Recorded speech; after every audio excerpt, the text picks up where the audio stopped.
विद्यार्थी मित्रांनो, सह्याद्री ट्युटोरियल्समध्ये तुमचं स्वागत आहे। कालची मेन न्यूज होती की UPSCची एक्झाम पोस्टपोन झालेली आहे, बरोबर आहे। आणि थोडी नाही आहे, आय थिंक ऑक्टोबरपर्यंत ती पोस्टपोन झालेली आहे। तुम्हाला सगळ्यांना माहिती आहे की UPSC ही जगातील एक टफेस्ट एक्झाम आहे। गेल्या एक महिनाभर म्हणून आपण ॲस्पिरंट द TVF असं काहीतरी चॅनल आहे, तुम्हाला सगळ्यांना माहिती आहे। आपण ते 5 का 4 सगळे पार्ट बघितलेत, मी पण बघितलेत। ओके, बेस्ट ती सिरीज होती। मुद्दा असा आहे की UPSC एक्झाम आपल्या देशातील अशी एक्झाम आहे की दरवर्षी तिचं टाइम टेबल सगळ्या गोष्टी अगदी परफेक्ट असतात। एक्झाम ठरलेल्या वेळात होणारच, रिझल्ट लागणार, लोकांना त्या पोस्ट पण मिळणार, त्यांचं ट्रेनिंग वेळेवर स्टार्ट होणार आणि त्यांना त्यांची पोस्ट मिळणार। ओके, मग IPS असतील, IAS असतील, ओके, IF असतील, बरोबर, IFS फॉरेन सर्व्हिस, बरोबर ना? ठीक आहे, पण MPSC कुठलीच गोष्ट वेळेवर होत नाहीये।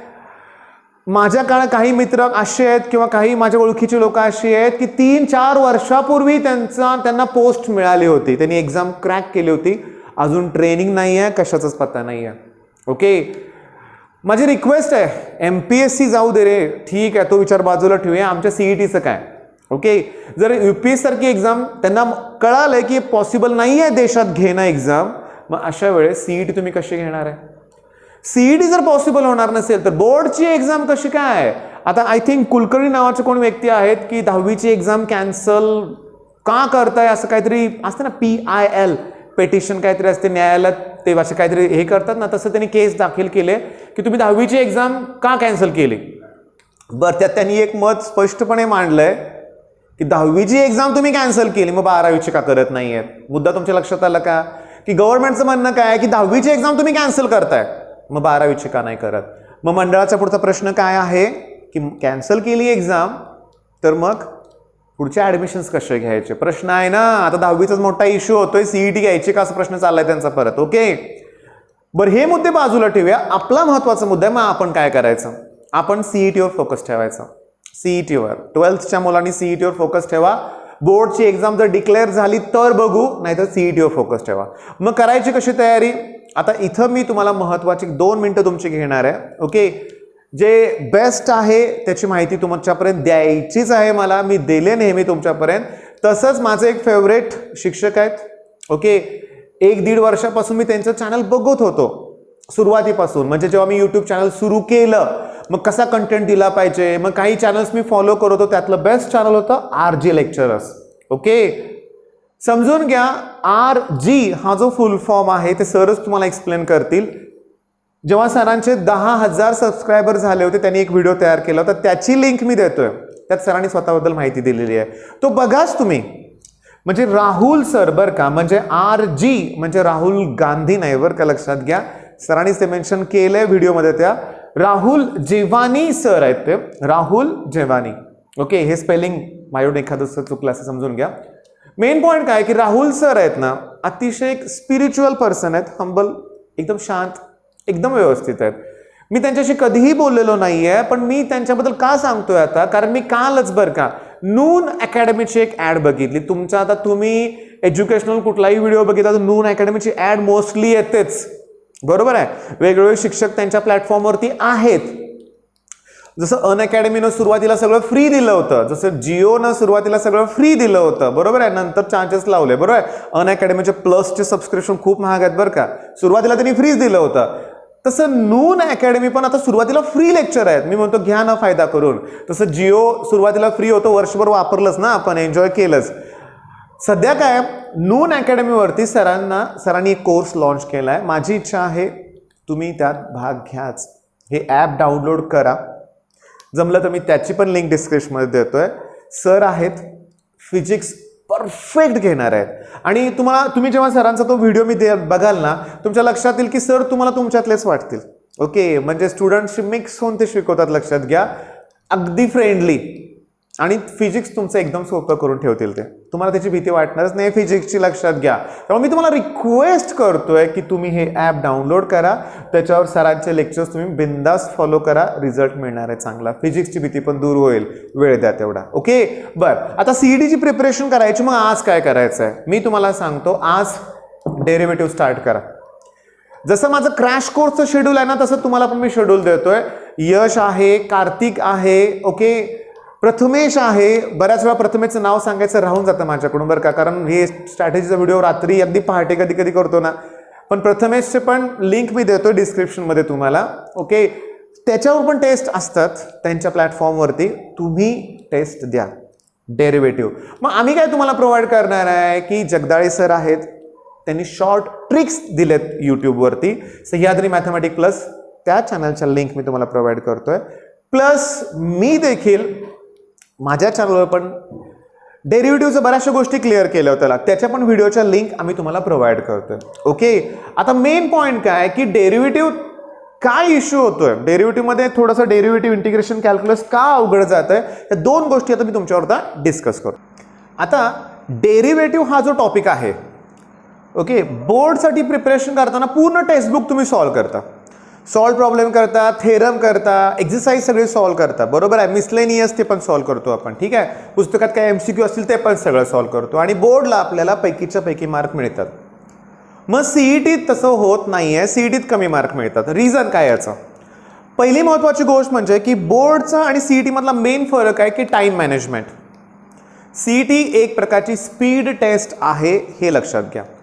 पहिली गोष्ट म्हणजे काय होतं की बोर्डला एक ठीक आहे 27-28 क्वेश्चन्स टोटल सॉल्व्ह करायचे असतात, सगळे मिळून 3 तास वेळ आहे.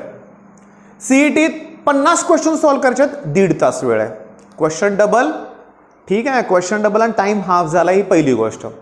बोर्डला काय होतं, एखादं न्यूमेरिकल दिलंय तुम्हाला, स्टेप 1, स्टेप 2, स्टेप 3 सॉल्व्ह केलं, बऱ्यापैकी आन्सर आलंय, बास 3 पैकी 3 मार्क मिळाले. ओके, सीईटीत 4 ऑप्शन्स असणार आहेत. तुम्ही जे सोडवलेला आन्सर आहे तिथल्या आन्सर ऑप्शनशी तुम्हाला मॅच करायचं आहे. मग ते करत असताना तुम्हाला व्हॅल्यूज चेंज करावे लागतील, थोडंसं काय म्हणतो ना आपण, एखादं फॉर्म्युला ट्विस्ट करावं लागेल, दुसरी व्हॅल्यू पुट करावी लागेल, ॲडजस्टमेंट करावी लागेल, आणि हे पटकन जमलं पाहिजे. आणि तो जो वेळेचा तणाव असतो ना, कमी वेळेत, अरे बापरे मला अजून 50 क्वेश्चन सॉल्व्ह करायचे आहेत, ह्या गोष्टीचा पण विचार करावा लागतो. बोर्डचा एक्झामचा फरक काय की पहिला क्वेश्चन काय एमसीक्यू, दुसरा ते व्हीएसए असतं, फिजिक्स केमिस्ट्री. मॅथ्समध्ये मग तसंच आहे, पहिले क्वेश्चन इझी आहेत 2 मार्काचे, मग 3 मार्काचे, आणि शेवटी सेक्शन डी म्हणूया आपण. सीईटी तसं कुठं आहे की पहिलाच क्वेश्चन कदाचित टफ असू शकतो किंवा पहिलाच क्वेश्चन कदाचित इझी असू शकतो, बरोबर आहे. मग सीईटी टेक्निक काय मी तुम्हाला सांगतो की तुम्ही सीईटीत ना जास्तीत जास्त मॉक टेस्ट द्या बाळांनो, त्याशिवाय तुम्हाला अंदाज येणारच नाही आहे.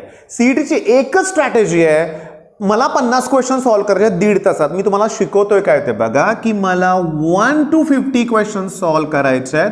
मॅथ्समध्ये माझ्याकडं 90 मिनिटं वेळ आहे. ओके, आता मी तुम्हाला स्ट्रॅटेजी काय देतोय ते बघा की तुम्ही बघा मी काय सांगतोय ते की पहिले आता समजून घ्या की पहिल्या 20 मिनिटातच म्हणूया आपण, पहिल्या 20 मिनिटात तुम्ही 40व्या प्रश्नापर्यंत पोहोचला पाहिजे. तुम्हाला 50व्या प्रश्नापर्यंत जायचं आहे, पण पहिल्या 20 मिनिटात म्हणजे स्टार्ट केल्यापासून तुम्हाला 20 मिनिटात 40व्या प्रश्नापर्यंत जायचं आहे. आणि तुम्ही अटेम्प्ट किती करणार आहे त्याच्यात तुम्ही 15 क्वेश्चन फक्त सॉल्व्ह करणार आहे.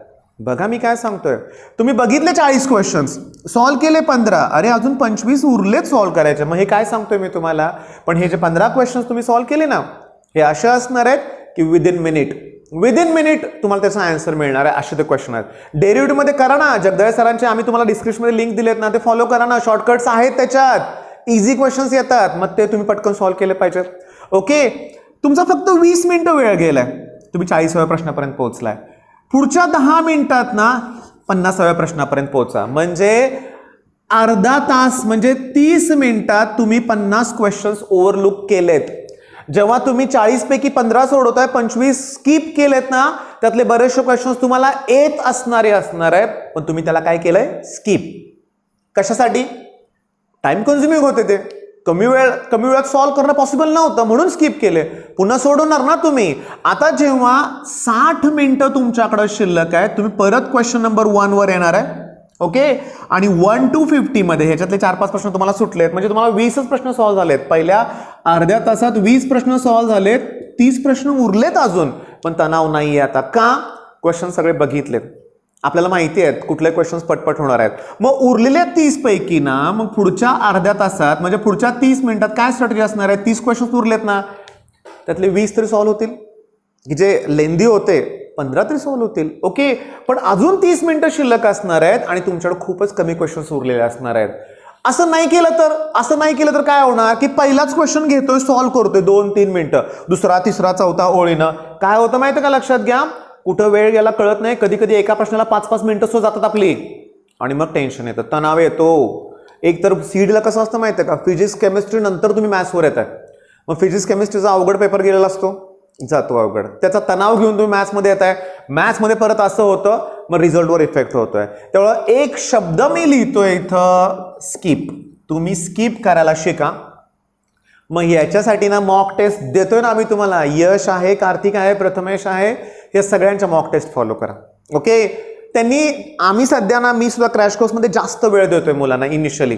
ओके, पण नाही, तुम्ही दिलेल्या वेळापेक्षा कमी वेळ आहेत आणि ही स्किपची स्ट्रॅटेजी तुम्ही वापरून बघा प्लीज. जेवढा मॉक टेस्टचा सराव होईल तेवढं तुमची इम्प्रूव्हमेंट होणार आहे, लक्षात घ्या. ओके, आणि आज पूर्णपणे डेरिव्हेटिव्ह करा, ठीक आहे. आणि मी पुन्हा एकदा मनापासून तुम्हाला रिक्वेस्ट करतोय की सरांचे लेक्चर्स फॉलो करा, बेस्ट आहेत, मी गॅरंटी देतोय, लक्षात घ्या. आणि नून अकॅडमी पण फ्री आहे, तर करूया ना डाउनलोड. ओके, मला काय प्रमोशनचे पैसे मिळत नाहीत, मी अगोदर सांगितलं, मी एवढंही बोललो की सरांशी पण माझं बोलणं नाही आहे, सरांना भेटायचं आहे. ओके, कारण मी तुम्हाला खरं सांगू का की स्पिरिच्युअल अध्यात्म जेव्हा तुमच्या आयुष्यात येतं ना, तुमचा एक प्रकारे पुनर्जन्म होतो. हां, तुम्हाला एक वेगळंच लाईफ अनुभवायला मिळतं, तो आनंदच वेगळा असतो. गेले 2-3 वर्ष मी तो अनुभवतोय.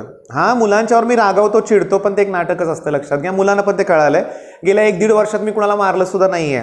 ओके, कधी कधी चिडून एखादी दुसरी छडी देतो शांत राहण्यासाठी म्हणूया आपण, पण हे स्पिरिच्युअलिटी किंवा अध्यात्म आहे ना, सोपं नाही आहे बरं का बाळांनो, तो खूप मोठा प्रवास आहे. ओके, आणि अशी आध्यात्मिक व्यक्ती जर तुम्हाला गुरु म्हणून मिळाली ना, तर आनंदच आहे. ठीक आहे, मग पुन्हा रिक्वेस्ट करतो, सरांना फॉलो करा, चांगला अभ्यास करा, सीईटीवर लक्ष द्या, मॉक टेस्ट द्या, आणि आपण चांगला रिझल्ट लावून दाखवूया. बेस्ट ऑफ लक. धन्यवाद.